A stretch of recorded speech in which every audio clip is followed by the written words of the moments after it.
Good afternoon and welcome to Lunchtime Coaching. My name is Kevin Britz, international leadership coach, trainer and facilitator and host to the Lunchtime series, where we add value to people's lives, happening every day at 12 on ebizradio.com.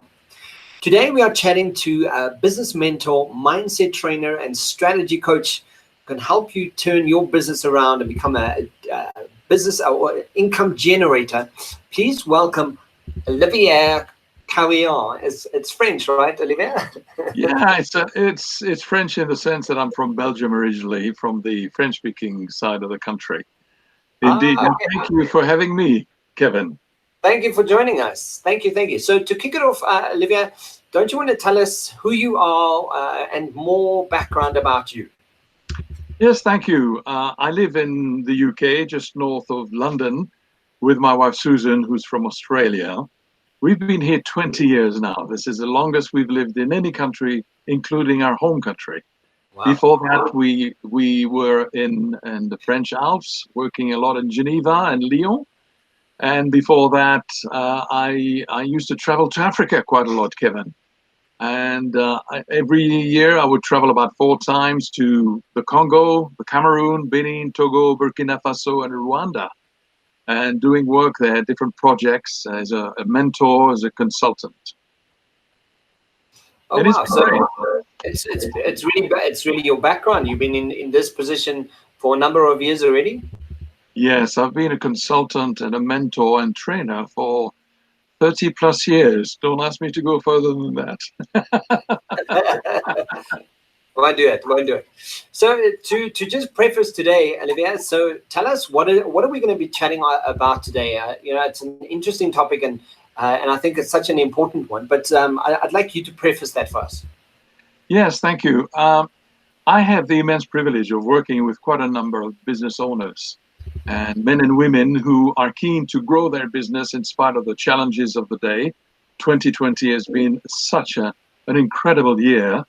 And as we are now nearing the end of the year and getting ready for 2021, a lot of people that I see are rolling up their sleeves, getting ready for 2021. But at the same time, I think we are facing some incredible challenges. And I think one of the keys here is to understand what is going on and to be prepared for that. And what can we do specifically? What can we do to prepare for a better 2021? Absolutely. I think, it's a conversation I was having a little bit earlier today as well. Is, I think one of the key elements to kicking off 2021 in a way that is unanticipated is the fact that we really need to come up with a whole bunch of new solutions and a whole different strategy on what potentially could come from this moment. Knowing that, as much as COVID has given us a great opportunity to consider what we do and how we do what we do, how do we prepare ourselves and really get ourselves fit for the future when something like this may happen again? Or, how do I prepare my business to be able to show up in a completely resilient, kickback way? So that this, we are more aware of situations like the pandemic. Well, absolutely. As I'm sure in your country, South Africa, as here in many countries around the world, a lot of business owners have had to shut their doors. And those who have been very lucky to survive, and I've been working with quite a number of them, they have been keen to do more than survive. They've been wanting to thrive, and some have done that very successfully. But I don't know about the situation in South Africa with businesses at the moment, and I'd love to learn so much more about it. But I meet a lot of slavery in the business world. And by that I mean that business owners work and work and work and work and really throw themselves into trying to push their business forward. But actually, a lot of them are hoping that by doing even more work, they'll be more successful. But this is wrong. We need to work differently. And the result of that, you see, is people become slaves to their business when the business should provide them with the quality of life they want and deserve. And that's where my work fits in the journey of these business owners. Yeah, and I mean, you also have the experience of working across so many nations, from Europe to North America to Africa. Have you noticed, a difference in the lessons and the from region to region? Are there some things that are really similar, or do we are there things that are like really separate nation to nation? Well, as you mentioned, I lived in so many different countries, including the United States, and I must say that I think the challenges of business and growing a business are basically the same anywhere you live. And the reality is, people buy people first and foremost. They will buy your reputation, what people say about you second, and only third will they buy your product or service. Yeah. So, engaging with people is the same anywhere you live. I would say the culture plays a different role in how you interact with your audience. And certainly, the government institutions play a big role in how to facilitate the growth of businesses. Sometimes they happen to hinder, but that's another topic. Yes. So one of the questions I have here is, don't you want to talk to us about, also just touch on at least the impact and the importance of emotional fitness? Yes, thank you for asking that. This is a topic that we see all over the media here in the UK, and I see that in international media as well. I think that, and I hope I'm wrong, but I sometimes think we're sitting on a time bomb here, because people are seeing their freedom of movement being restricted in a major way. For example, London is now talking about going into tier 3 in the UK, which is the highest level of restriction. So you Yeah. have that. You have people, a lot of us, having to deal with uncertainty, and that in itself can be a real challenge. And even though many people work from home, well, truth be told, working from home is not always the ideal situation for people. So you combine all of these, and we could have a real crisis. So the challenge is really at the mindset level. I think mindset plays such a role in life and in business as well. And I've had the opportunity to take a course that was led by Shirzad Shamin, one of the outstanding trainers in the US, and it's been a journey of discovery, because his approach, and it's at the forefront of thinking in this field, after a lot of research, scientific research, with thousands of people, CEOs and athletes as well. How does the mind work? And to put it in a nutshell, we all have a sort of a battle in our minds.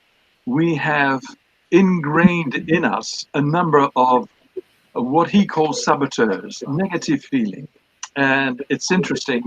One of my key saboteurs, Kevin, is being a high achiever. And that pushes me to achieve more and more and more. And if I'm not careful, to never be satisfied. Yeah. When actually there's another part of the brain, that is the sage part of the brain, that allows you to have, through a number of approaches and exercises, the ability to reduce the influence of saboteurs that we all have, by the way, and then make room for the more positive aspect and outlook on life. Saboteurs will certainly allow you to achieve a certain level of success, but they can never help you achieve happiness in life. And I thought, well, that's really fascinating, because aren't we all looking for happiness?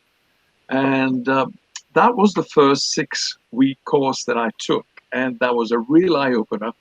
And the people who were with me on the course, I tell you, they were from all over the world, including South Africa. Yeah. And it was transformational, to the point that I'm now on a 1-year course to get my certification. And I tell you, I'm already using that with my clients, and the results are simply amazing. Yeah, the saboteurs are. I mean, you sent me the link, and I also checked it out. And what stands out for me is,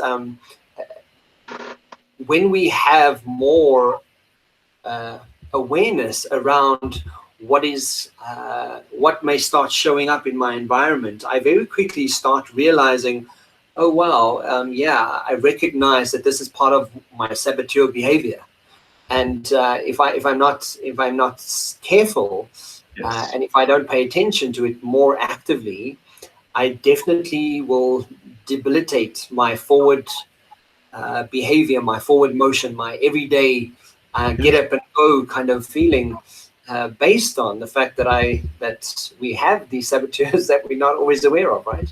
That's right. That's right. And the one that is prevalent in all of our thinking is a saboteur called the judge. And we judge ourselves, and we can be really harsh on ourselves. And at the end of the day, it's not helpful, Kevin. But it Yeah. also affects the way we look at other people, and we tend to be judgmental. Or we look at situations like the challenge of COVID, and we see the negative side. Well, actually, there's also a positive side. Well, why don't we focus on that? And on we go. And the difference that it can make is absolutely huge. One of my clients, who's the CEO of a very large dairy company here in the UK, he was sharing it with me that he really is looking for a way to motivate his staff, his senior staff. And when I talked to him about mental fitness, he said, "Oh, that's exactly the topic I've been researching on the internet." And I talked to him about positive intelligence, and he said, "That really sounds interesting." And he wants to be on the course now. And he said, "Well, can my directors be on the course as well?" I said, "Well, why not? Absolutely." Yeah, I mean, it's such a fantastic and positive intelligence. I think it's even the word itself, describes it perfectly. So just to bring that back to some of the information that you've shared with us. So what do you think is the most common business problems that you're experiencing that you can help help in your environment? I think one of the big challenges is focus. And in conversations with many business owners, they have the desire to grow the business. But when you ask them, what is your ultimate goal? What do you want to achieve and by when? Let's be specific. And they struggle to give you a specific answer. Yeah. So it's like a GPS. You really need to put in the clear, specific destination. Otherwise, you're never going to get there. And you can never say to yourself, well, I've achieved it. So a lot of the work that I do initially with a new client, for example, a business owner, is to say, well, let's define exactly where you want to get to. Then when we have that clearly defined, we can work on a reverse engineered strategy to get there. And that is like a wow moment, because too many business owners are working hard, as I said, and hoping to get more business, hoping the business will actually grow. But no, we need to be more specific than that. It's much beyond the question of how do I grow my business, because I believe how is not a good word. It doesn't have handles. It doesn't have energy, and it's not an engine that will drive you. I think that the question ought to be, what specifically must I do in 2021, quarter one, quarter two, quarter three, quarter four, to get to my destination at the end of December next year? And only then can you put then flesh to the bones and really follow a clearly defined strategy. And it sounds simple, and it is simple in many ways, but to make that a reality in any business is sometimes quite challenging. Yeah, yeah, it's like that old age saying. It's a very simple way of thinking around it. It's simple, but it may not be easy. And when you kind of go, okay, so especially when you bring it back to the what is the action that you're taking? Like, instead of say we say, yeah, we know how we're going to do that. The question is like, what specifically are you going to do? And without the specifics, the brain loves, from a neuroscience perspective, the brain loves vague and ambiguous, because Yes. it's easier just to to give specifics, right, or generalizations at least. Absolutely. So tell us, from some of the tools perhaps that you use most frequently to help businesses and getting them to that next level? Well, one of the key things is understand the engagement with your niche market and your potential customers, your prospects. I don't know about the situation in South Africa, but here in the UK and in other countries, I've attended so many business network meetings. And the vast majority of people who stand up and give a 40 or 60-second presentation of their business will talk about their service. But everybody in the room, and this is a general question that everybody has, the question on everyone's mind is, what's in it for me? In other words, talk to me. Because your service is really not what I will buy. Your service or your product is going to be the means to an end. And whatever end it is, if it suits me, if it resonates with me, if it helps me, if it provides a solution to my pain, or it gives me something plus, a big plus in my life, then I will be interested in buying. So the engagement is a challenge for many people. And I find that taking the time to peel the onion skin delicately, elegantly, through a pleasant conversation, and to get to the core of the need and the wants of the individual, that takes time, but it's so important in establishing that relationship, that connection with your audience. Yeah, I think people often, especially when it comes to networking, people often just speak about themselves and this is what I do, this is what I do, and you kind of go, okay, and so why do I care, right? Absolutely. It's almost like they're on the other side of the river, and they expect those listening to them to cross the river to where they are, when in fact they should build a bridge and come over to where we are. It sounds simple again, but without that, you can't hope to sell anything. Yeah, it's. I think what makes it more challenging, and again, that's a gross generalization, but what is making it challenging currently is in COVID times, cold calling. There are many professionals out there that would not recommend cold calling, but also the approach that people are taking to sales today. People are really amping up their ability to connect with another human being, and Yes. when I really make the attempt to matter to you and make you matter to me, you really get that visceral connection between people. That's when people really are paying attention. Yes. In terms of so you mentioned the niche market and really understanding and peeling back the potato, the onion from each layer. The what are some of the other tools that you frequently use in this process? Well, I do a lot of talking initially with new clients, and I want to understand how motivated they are about achieving the success they want to achieve. Yeah. One of the aspects of that is to really understand, and I need to understand that with everyone, how confident are they that they can achieve their potential? Yeah. And it's Yes. quite interesting because I do believe that when we provide the best service possible, it is like gold we provide, but we need to have that confidence that what we provide is gold. It may not be the best service in the world, but it's the best service we can provide ourselves. And to have confidence in that, the confidence that we can grow our business, is hugely important. So part of my work has to do with confidence. It was Henry Ford, you may remember, that said, if you think you can or if you think you can't, you're probably right. Yeah. And it's so true today.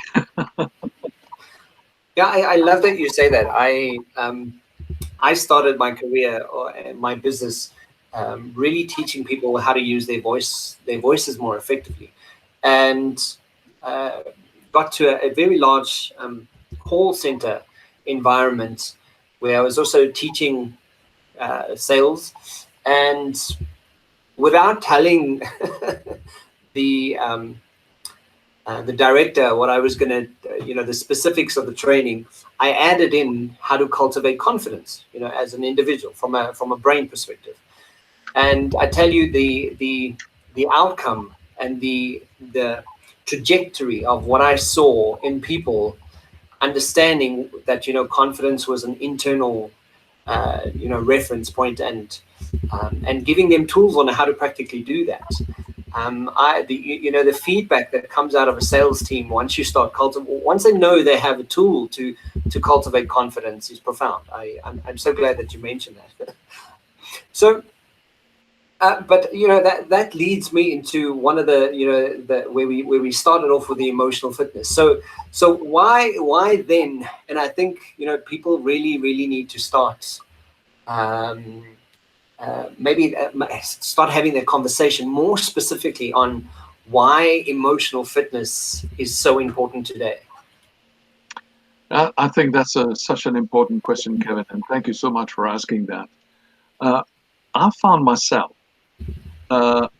sitting with a client and noticing that they were pushing themselves so much that really I needed to say something that was outside the business realm and say, look, you really need to take care of your health. The stress level on your shoulders is too high, and this is not good. Something needs to change. I'm not a doctor, but I could see there was a problem, and I've done that repeatedly. And I thought to myself, if the health of these people is going down, they may not have a business to live on. And really help me reset priorities and look at the person, even in how they are in their own health, and how they speak to themselves, and how they do those things that help them be more positive about life and about the opportunities in front of them. And so I've always been very interested in the psychology, and I'm trained in neuro-linguistic programming, and that also has helped me a lot. Of the techniques that I've used have been very helpful in a business context. But my interest in what lies behind, if we are the key to success, and if people by people, then we need to know more about ourselves, and we need to know more about others. But it starts with ourselves, and that's how my interest in mental fitness came about. And it's so important. It's so important. Happiness, it's not something in the distant future. It can be now, and it has to do with our approach to life. And I'm sure you talk to many business owners. You're a mentor and coach yourself, and no doubt you come across these situations many times, don't you? Yeah, Olivier, I'm so glad that you mentioned that. I go as far to the point of saying, if we're not taking care of your mental health, we're probably wasting time. And I'm quite vigilant and quite the advocate for it, because I know that as much as we pursue and endlessly put ourselves out there to get to where it is we want to go, very often, your values, values are so important, but what it is you value and how that shows up and what that behaves like. Yes. If that doesn't support the outcome, it's like just going up the hill and just keep rolling down. There's something that is constant resistance in that flow. But the moment you understand more about your own mental health, and you understand why you're behaving and why you're feeling this emotion, and you acknowledge the emotion and all of those things that show up as humans, you really start tapping into personal power. Yes. So yeah, absolutely, I 100% agree. So in terms of 2021, right? Let's say we're opening a business, or we're a business that's kicking off the new year, and we want to do it the right way, or we want at least to attempt doing it right. What is some of the advice that you have for businesses out there, or anyone that's wanting to open a business? Well, first of all, clarity has to be there. and understanding what really works. A lot of people are being laid off at this time. And Yeah. in 2020, masses of people have been laid off. And it's very difficult to find employment. So many of these people have expertise in their field. And what do? They want to start a business. So we do have a lot of startups. So they know their trade, they know their specialism, and they are experts in their field, no doubt about that. But now they have to learn to manage a business and what it takes to manage a business, because that's quite demanding. There's not the different departments around them to support them. Yeah. Oftentimes they'll be on their own at first. And then I hope they understand quickly how to lead and grow a business, and we want to help them with that. But that's not enough. That's not enough. We need a third dimension. And that third dimension is to be entrepreneurial. And I sometimes use the analogy of the helicopter.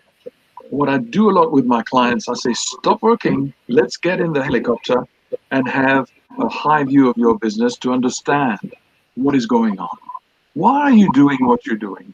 Why is your staff doing what they're doing? Where are you going? Are you on track or not? And that can only be seen from the helicopter. And I think we all every business owner needs to factor in time in our weekly diaries for being in that helicopter and being strategic in our thinking, in our approach, and understand how to drive the business forward. Absolutely, and that goes hand in hand with some of that emotional fitness, right? Oh, yes, absolutely. Absolutely. Because we have a conversation with ourselves all the time. And if Yeah. we're not careful, the conversations will be led by our saboteurs, when in fact, we can diminish their influence and have the sage part of our brain, which allows us to reach that happiness, not just in the future, but every day. I think that makes such a huge difference. It motivates people, it engages them. I talk a lot about DNA. The DNA of a business are the values, the vision of the owners, and everybody around the owners need to embrace that DNA, because we all need, as a team, whatever the business, to put our shoulders to the wheel and really fulfill that mission that the owners have set for themselves and for the company. But understanding that DNA, a lot of it has to do with the conversation we have with ourselves and the confidence that we have. And to me, that's a fantastic field to get into. As I'm sure you realize and know from many years of your experience as being a coach and mentor. Yeah, and you know what I've especially when you speak about confidence, is so many people, and I've done so much research around it, and I've trained it, and I've shared so much about it. Confidence is such a beautiful. Once you know how to tap into it, and you know that you have access to your confidence, when you know what that strategy is, it really permeates into all spheres. And the more you create that habit form process, and the neuroplasticity and that connection of brain connection that you're having, the more it permeates into every other environment and permeates into your relationships. And confidence, I think, is such a big factor. Absolutely. So, Olivier, so if we want to get hold of you, where do we go, and what's going to be easiest to connect with you? Probably the easiest way is to connect with me on LinkedIn. Yeah. And my address is easily found. Olivier is Olivier, and Carion is Carion. And I was thinking, we've chatted about the mental fitness and positive intelligence. And when I shared with you the website of Shirzad Shamin, you went onto it and you looked at what was available there. And can I encourage the listeners to this program to get in touch with you if they want to find out more about it? Absolutely, that'd be fantastic. Yeah. You and I are going to chat about that straight after this conversation. But as you mentioned, Olivier, absolutely, we are, all the information that you've shared and that you are sharing right now will be in the description boxes below. It goes out on all the social media networks, all of them. So LinkedIn, Facebook, Twitter, all of them. And if you could summarize and leave us with one sentiment of the message that you want to share, what would that be? Well, I want to say, look at 2021. You can make it a good year if you want to. If you are determined in your mind to really conquer negative thoughts, replace them with positive ones, believe in yourself, because whatever the circumstances, whatever the challenges, whatever the crisis, there are many, many opportunities out there. And if you are looking for clients, believe that they are there waiting for you. Go out and meet them and serve them the best you can. And 2021 will be a fantastic year. Fantastic. Olivier, thank you so much. Thank you for your time. Thank you for the wisdom and the knowledge. And I will chat to you soon. Thank you so much. Thank you very much, Kevin. It's been such a pleasure. Chat to you soon. Cheers. Bye-bye.